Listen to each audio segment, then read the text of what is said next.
নাকি এই ৩ বছর বাড়িতে থাকলে ঠিক যতটা এতদিনে খাওয়া হতো সবগুলো উসুল করবে।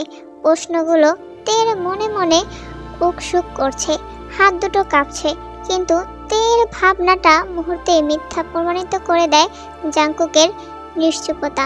তেকে মনে হয় দেখলো না, চুপচাপ সামনের দিকে তাকিয়ে পেন্টের কালো বেলটা ঠিক করতে করতে লিজার কাছে গিয়ে কিছু একটা বলল, যেটা দূর থেকে বোঝার ক্ষমতা হলো না তের। সঙ্গে সঙ্গে ঠোঁট উল্টে নিঃশব্দে কান্না করে দেয়।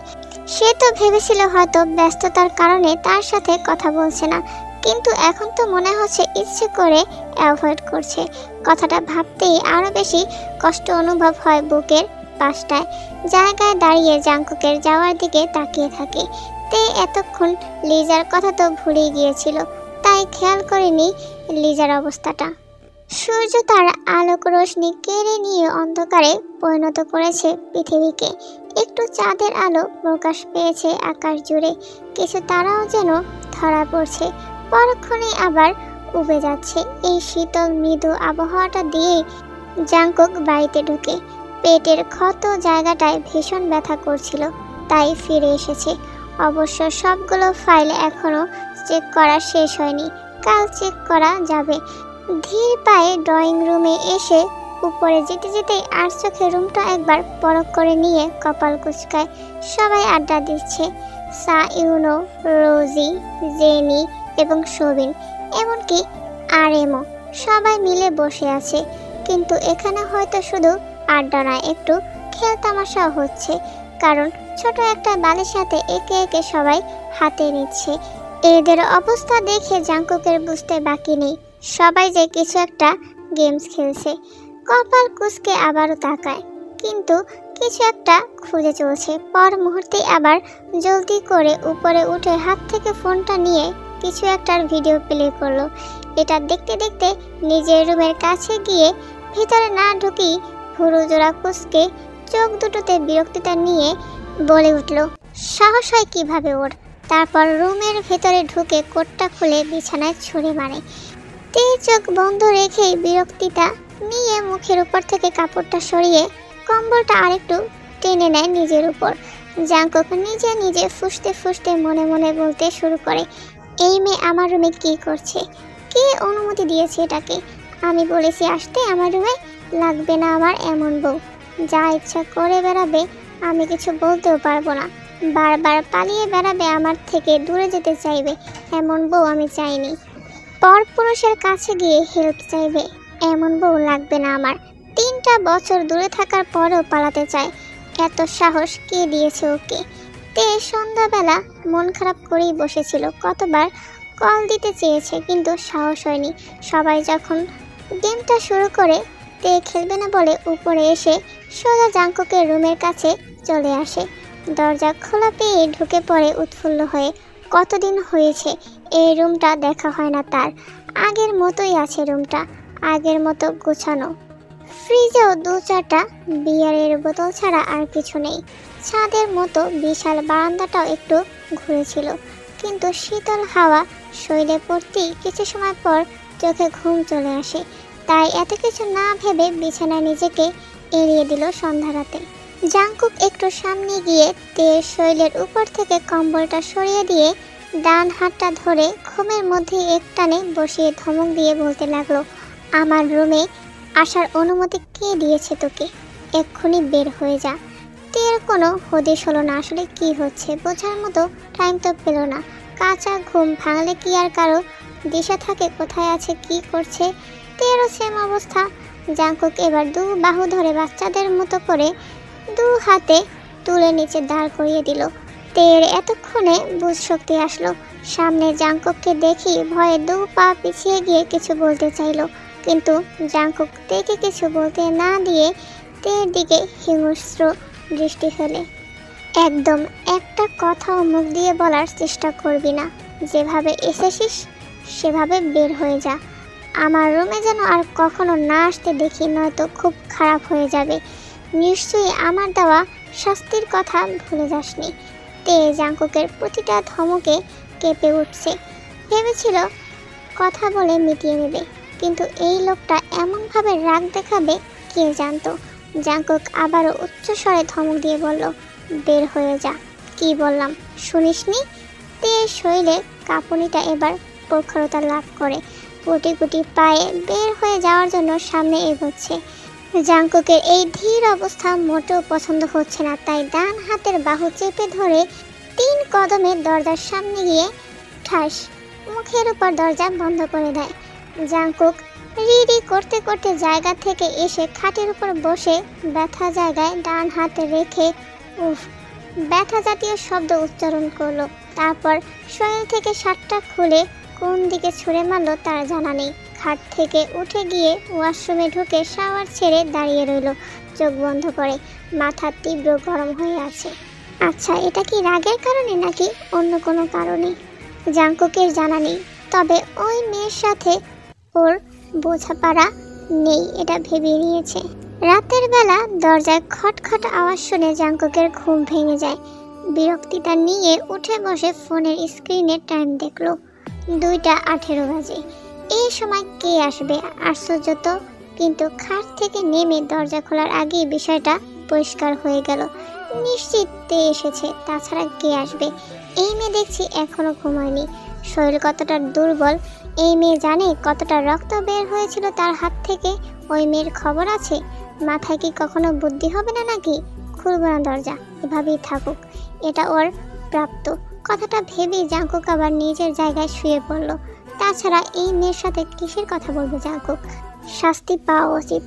3 বছর যেভাবে থেকেছে এভাবেই 3 বছর রাখবো, কাছের থেকেও কাছে আসতে দিব না একদম, এটাই ভেবে নিয়েছে জাঙ্কুক। কিন্তু বারবার দরজার খটখট আওয়াজ শুনে রাগে ফুঁসতে থাকে।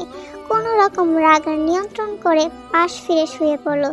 যতক্ষণ ইচ্ছে দাঁড়িয়ে থাকুক, এতে আমার কি? প্রায় ঘন্টার কাছাকাছি হবে। একটু পর পর দরজায় আওয়াজ করছে। জাঙ্কুকও নিজের কথায় নড়চড় করবে না ভেবে নিয়েছে, কিন্তু ঘুমাতে তো পারছে না। শেষ পর্যন্ত না পারতেই এক প্রকার বাধ্য হয়ে রাগে দাঁত কটমট করতে করতে দরজার কাছে গেল। তখন এত অপমান করে কথা বলেছি, এই মেয়ের মাথায় ঢুকেনি, আবারও এসেছে। থাক, তাতে আমার কি? 2 চড় বসালে ঠিক হয়ে যাবে। কথাটা ভেবে ডেভিড হেসে দরজাটা খুলে দিয়ে ধমকিয়ে কিছু বলতে যায়, কিন্তু চোখ আটকায় অন্য জায়গায়। মুখের সব কথা গুলিয়ে যায়। বিস্মিত চোখে তাকায়। মূর্তি নেশাতুর হয়ে যায় জাঙ্কুকের চাহনি। সামনে দাঁড়িয়ে আছে তে, পরনে কালো কালারের মিহি শাড়ি। শাড়ির নিচের কালো ব্লাউজটা অবধি দৃশ্যমান। হলুদ সুন্দর ফর্সা পেট চোখে পড়ার মতো। সাদা পাথরের বেরি নাভি বরাবর বাঁধা। ঠোঁটে ডিপ রেড লিপস্টিক। চোখের পাপড়িগুলো স্পষ্ট বোঝা যাচ্ছে আজ গাঢ় কালো। চোখের মণিটা যেন উজ্জ্বলতার ছোঁয়া পেয়েছে। ছোট বিন্দুটা ঝিলিক খাচ্ছে লাইটের আলোতে। চুলগুলো কানের বা সাইডে গুছিয়ে রেখেছে। কানে ছোট ছোট ঝুমকা। তে এক মুহূর্ত দেরি না করে চট করে ভিতরে এসে দরজাটা লাগিয়ে দেয়। জাঙ্কুক যেন নিজ কল্পনায় অজানা কোনো পরীর উজ্জ্বল চেহারাখানা দেখছে। পরীর কথা ভাবতেই জাঙ্কুক নিজেকে শোধালো, it's not angel, she is my তে, মাই ওয়াইফ। সো এঞ্জেল থেকেও 1000 গুণ সুন্দর, মায়াবী। Got it? নিজেকে নিজে বোঝালো জাঙ্কুক। জাঙ্কুকের ভাবনার মাঝেই দরজা লাগানোর হালকা আওয়াজে ধ্যান ভাঙে। এত সহজে এই মেয়ের সাথে নিজের দুর্বলতা প্রকাশ করা যাবে না। নিজেকে আগের মতো স্ট্রংলি দাঁড় করিয়ে চেহারা আগের মতো মলিন করে বলল, লজ্জা থাকার কথা মেয়ে হিসাবে। কেন আসলি এখানে?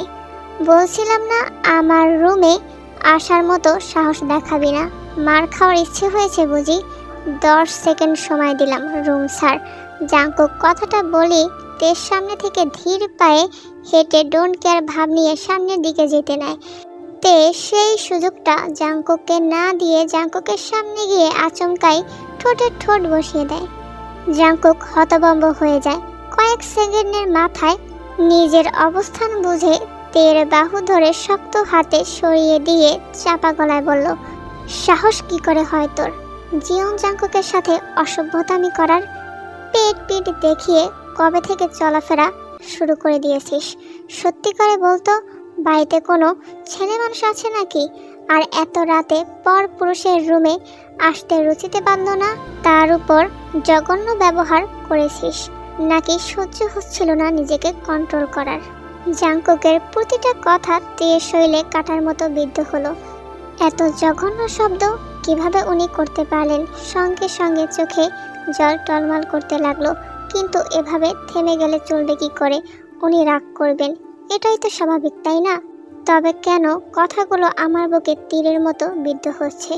এত কষ্ট করে 4 ঘন্টা ধরে সেজেছি, ভেবেছিলাম রাগটা একটু তো কমে যাবে। তেকে এভাবে দেখে মিস্টার মাফিয়া রাগ করে থাকতে পারবে নাকি? মোটেও পারবে না। তবে কেন আমার ধারণা ভুল প্রমাণিত করলেন? ছলো ছলো চোখে জাংকুকের দিকে তাকিয়ে রইল। কি হলো বল?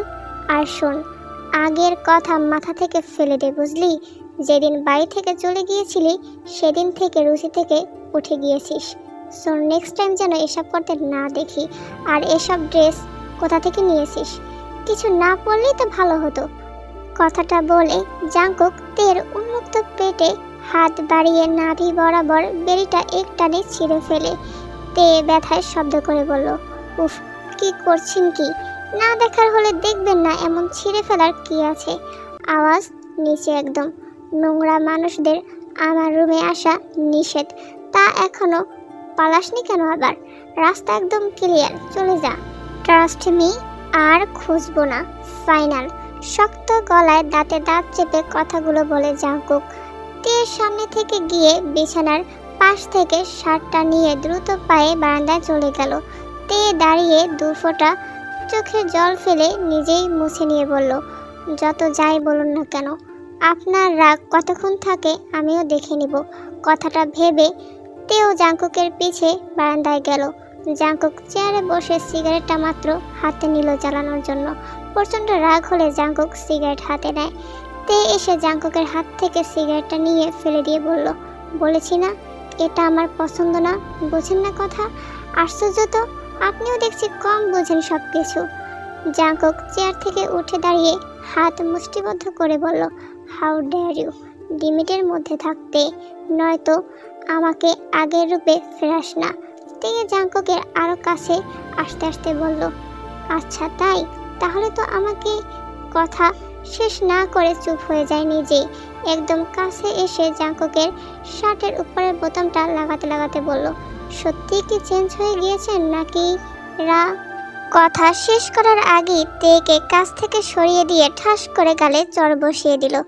বলেছিলাম না একদম কাছে আসবি না? তোর কাছাকাছি থাকার জন্য তো অনেক মানুষ আছে, তাই না? যাদের কাছে হেল্প চাইতে পারিস থাকার জন্য, এখনো সেখানেই যেতে পারিস। ভালোভাবে বলছি, সামনে থেকে চলে যা। আমার সামনে যেন আর না দেখি কখনো। একই ভুল দ্বিতীয়বার হলে এবার মেরে একদম চাপা দিয়ে দেব। তে এখনো গালে হাত দিয়ে আছে, না চাইতেও চোখের জল ফেলছে। এখনো দাঁড়িয়ে আছিস? তোর সাহস দেখে অবাক হচ্ছি আমি, বলে তাচ্ছিল্যের হাসি হেসে তেকে পেছনে ফেলে চেয়ার ঘুরিয়ে বসে। তে নিজেকে সংযত করে আর কথা না বাড়িয়ে হাঁটা ধরে সামনের দিকে। যাওয়ার সময় সায়নো আর সবিনকে ওই উন্মুক্ত শরীরটা দেখিয়ে যাস, ঠিক আছে? জাংকুকের কথাটা একদম গা জ্বালা শুরু করে দেয়, ভীষণভাবে ইগোতে প্রভাব ফেলে। আবারও উল্টো ঘুরে দ্রুত পায়ে ফিরে এসে একটু কুঁজো হয়ে জাংকুকের কলার 2 হাতে চেপে ধরে উপর নিচ দাঁত চেপে বলতে লাগলো, আপনার ব্যবহার কোনোদিনও চেঞ্জ হবে না, তাই না? কি করে এইসব ধরনের কথা বলতে পারেন আপনি? আমি মানছি আমার ভুল হয়েছে, আমি আপনাকে ভুল বুঝে চলে গিয়েছি, কিন্তু আপনিও তো আমাকে কখনো বলেননি আমাদের বিয়ে হয়েছে। আপনিও তো আমাকে স্পষ্টভাবে কিছুই বলেননি। জাংকুক বিদ্রুপ হেসে বলল, তোকে আবার বিয়ে? কে তোকে বলল যে আমি তোকে বিয়ে করেছি? ফালতু কথা কোথা থেকে শুনেছিস? আপনার কাজ শুধু আমাকে কনফিউজড করা, তাই না? শুনুন, আপনার পার্সোনাল ড্রয়ারের লক চেঞ্জ করতে ভুলে গিয়েছেন, বুঝলেন? ওখানে আমি কাগজপত্রগুলো দেখেছি, আমাদের বিয়ের পেপারগুলো ওখানেই আছে। বিয়েতে কাবিননামা হিসাবে আপনার সম্পূর্ণ সম্পত্তির সঙ্গে আমার জীবনটাও দিয়ে দিয়েছেন, স্পষ্টভাবে লেখা আছে। আমি সবটা দেখেছি, কিন্তু আমার থেকে বিষয়টা এড়িয়ে যাচ্ছেন কেন বলবেন প্লিজ। জাংকুক একটু অবাক হলো। এই মেয়ে তো একটু নয়, অনেকটাই বেশি কথা বলছে আজকাল। আমার পার্সোনাল জিনিস দেখতে গিয়েছিলি, সাহস দেখছি তোর বেরিয়ে চলেছে। পার্সোনাল জিনিসে তবে আমার নাম দিয়ে কেন থাকবে? এতই ঘৃণা আমার প্রতি? তবে কেন এখনো ডোয়ারের লকটা দিয়ে সেট করা? জাংকুক এবার একটু শক্ত গলায় বলল, বেশি কথা বলে ফেলছিস কিন্তু। আমি ভুলে গিয়েছি, তাই করা হয়নি। আপনি কোনো কিছু ভুলে যাওয়ার ব্যক্তি নয়, সেটা আমার খুব ভালো করেই জানা আছে mister villain mafia Jeon Jungkook.